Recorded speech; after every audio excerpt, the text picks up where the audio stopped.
ನಮಸ್ಕಾರ, ನಾನು ಪ್ರತ್ಯೂಷ ಕುಂದರ್ಸ್. ಕಥೆ ಸಿಂಡ್ರೆಲ್ಲ. ಒಂದೂರಿನಲ್ಲಿ ಒಬ್ಬ ಶ್ರೀಮಂತನಿದ್ದನು. ಅವನ ಹೆಂಡತಿಗೆ ಸೌಖ್ಯವಿರಲಿಲ್ಲ. ಅವಳ ಅಂತ್ಯಕಾಲ ಹತ್ತಿರವಾಗಿತ್ತು. ಅವಳ ಏಕೈಕ ಮುತ್ತಿನ ಮಗಳು ಸಿಂಡ್ರೆಲ್ಲನನ್ನು ಹತ್ತಿರ ಕರೆದಳು. ನನ್ನ ಮುತ್ತಿನ ಕಂದ, ದೇವರು ನಿನ್ನನ್ನು ಸದಾ ಕಾಪಾಡಲಿ. ನಾನು ಸತ್ತರೂ ನಿನ್ನ ಜೊತೆಯೇ ಇರುತ್ತೇನೆ ಎಂದು ಹೇಳುತ್ತಾ ಇದ್ದ ಹಾಗೆ ಅವಳ ಪ್ರಾಣ ಪಕ್ಷಿಯು ಹಾರಿ ಹೋಯಿತು. ಅಯ್ಯೋ ಅಮ್ಮ ಅಮ್ಮ ಎಂದು ಕೂಗಾಡಿದಳು. ಸಿಂಡ್ರೆಲ್ಲನ ತಂದೆ ಕೆಲಸದ ನಿಮಿತ್ತ ಬೇರೆ ಬೇರೆ ಊರಿಗೆ ಹೋಗಬೇಕಾಗಿತ್ತು. ಸಿಂಡ್ರೆಲ್ಲನನ್ನು ನೋಡಿಕೊಳ್ಳುವುದಕ್ಕಾಗಿ ಇಬ್ಬರು ಹೆಣ್ಣು ಮಕ್ಕಳಿರುವ ವಿಧವೆಯನ್ನು ಮದುವೆಯಾದನು.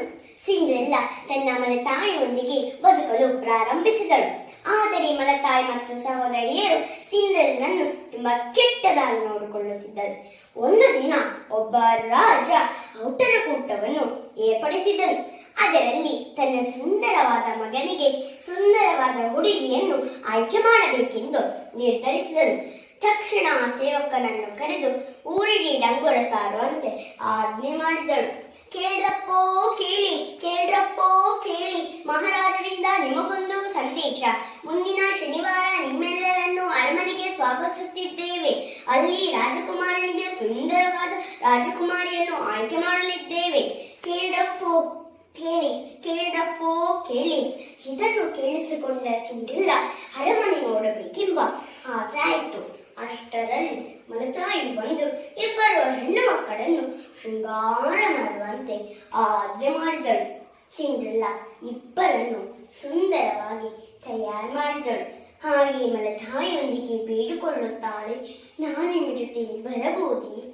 ಆಗ ಮಲತಾಯಿ, ಏನೋ ನೀನು ನಮ್ಮ ಜೊತೆ ಎಂದು ವ್ಯಂಗ್ಯವಾಗಿ ನಗುತ್ತಾ, ಇಲ್ಲೇ ಕೆಲಸ ಮಾಡುತ್ತಾ ಬಿಡ್ತಿರು ಎಂದು ಅವಳನ್ನು ಬಿಟ್ಟು ಹೋಗುತ್ತಾಳೆ.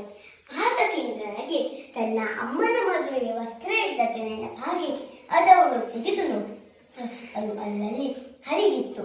ಇನ್ನೇನು ಮಾಡುವುದೆಂದು ಯೋಚಿಸುತ್ತಿರುವಾಗ ಆಗ ತಕ್ಷಣ ಯಕ್ಷಿಣಿಯು ಪ್ರತ್ಯಕ್ಷರಾಗಿ ಹರಬೀಡ ಮಗು ಎಂದು ಅವಳ ಮಂತ್ರದಂಡದಿಂದ ಗಿಲಿಗಿಲಿಯ ಗಿಲಿಗಿಲಿಯ ಭೂಮ್ ಎಂದಾಗ ಸಿಂಡ್ರೆಲ್ಲ ಸುಂದರವಾದ ಯುವತಿಯಾದಳು. ಸಿಂಡ್ರೆಲ್ಲ ರೂಪ ರಾತ್ರಿ 12 ಗಂಟೆವರೆಗೆ ಮಾತ್ರ ಸೀಮಿತವಾಗಿತ್ತು.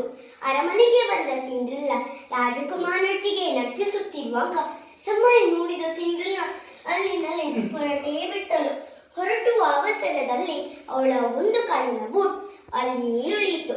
ರಾಜಕುಮಾರ ಅದನ್ನು ತೆಗೆದು ನಂತರ ಮನೆಗೆ ಹೋಗಿ ಬೂಟಿನ ಬಗ್ಗೆ ವಿಚಾರಿಸಿದಾಗ ಸಿಂಡ್ರೆಲ್ಲನೇ ಬೂಟನ್ನು ತಿಳಿದು ಸಿಂಡ್ರೆಲ್ಲನನ್ನು ಮದುವೆಯಾಗಲು ನಿರ್ಧರಿಸಿ ಮದುವೆಯಾದನು.